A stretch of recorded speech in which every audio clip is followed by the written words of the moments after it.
Right now, deep inside your body, a clock is ticking. Every second, your cells are quietly wearing down, copying themselves, making tiny mistakes, slowly aging. It happens to every living thing on Earth. But here's the question scientists are now seriously asking. What if aging isn't a one-way street? What if we could actually slow it down or even turn it back? In the next few minutes, I'll show you what aging actually is. And it's stranger than just getting old. The tiny caps on your DNA that work like a countdown timer, the zombie cells inside you that refuse to die, and how close science really is to slowing the whole thing down. Some of this is going to sound like science fiction. It isn't. So first, what even is aging? We tend to picture it as simple wear and tear, like an old car rusting away. But it's deeper than that. Your body is built from trillions of tiny cells, and to keep you alive, they constantly divide and copy themselves billions of times across your whole life. And here's the catch. Every single copy is very slightly imperfect. Tiny errors creep into your DNA. Damaged molecules pile up. The little power plants inside your cells get less efficient.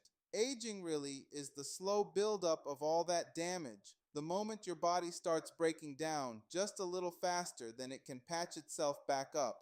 Now here's the first big piece of the puzzle, and it's a beautiful one. At the very ends of your DNA sit tiny protective caps called telomeres. Picture the little plastic tips on the ends of a shoelace, the bits that stop it fraying.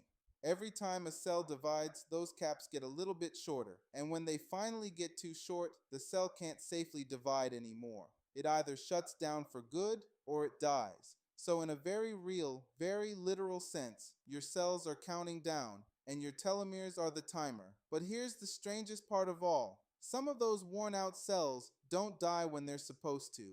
Instead, they just linger.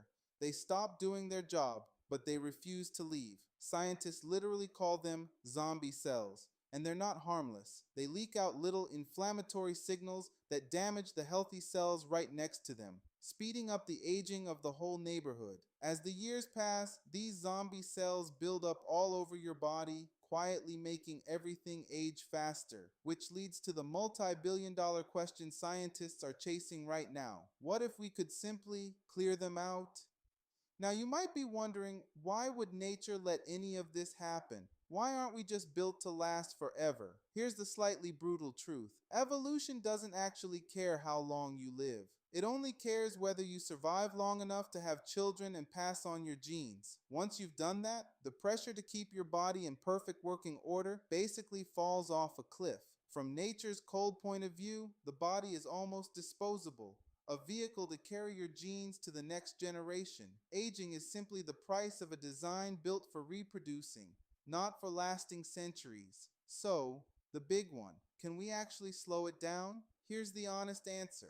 The most powerful anti-aging tools we have right now are almost embarrassingly boring. Moving your body, sleeping properly, eating real food, and not smoking. It genuinely slows how fast you age in a measurable biological way. And the real goal here isn't to live forever. It's what scientists call health span, staying strong and sharp for more of your years. So you feel 40 when you're 60. But the frontier is where it gets wild. Researchers are testing drugs designed to destroy those zombie cells. In the lab, they've even taken old cells and partly reprogrammed them, coaxing them to behave young again. Now, a giant honest caveat. Most of this is early, unproven in humans, and wrapped in a lot of hype. We are not curing aging next year, but for the first time in human history, slowing it down has stopped being a fantasy and started becoming a science. So aging was never really about candles on a cake. It's damage adding up, timers ticking down, and zombie cells refusing to quit. A process evolution simply never bothered to fix. We can't stop it yet, but we can slow it with the basics we already know. And the science to do far more is moving faster than almost anyone expected. Speaking of things your body does without ever asking your permission, why is it physically so hard to put your phone down? There's a reason, and it was engineered on purpose. That's next.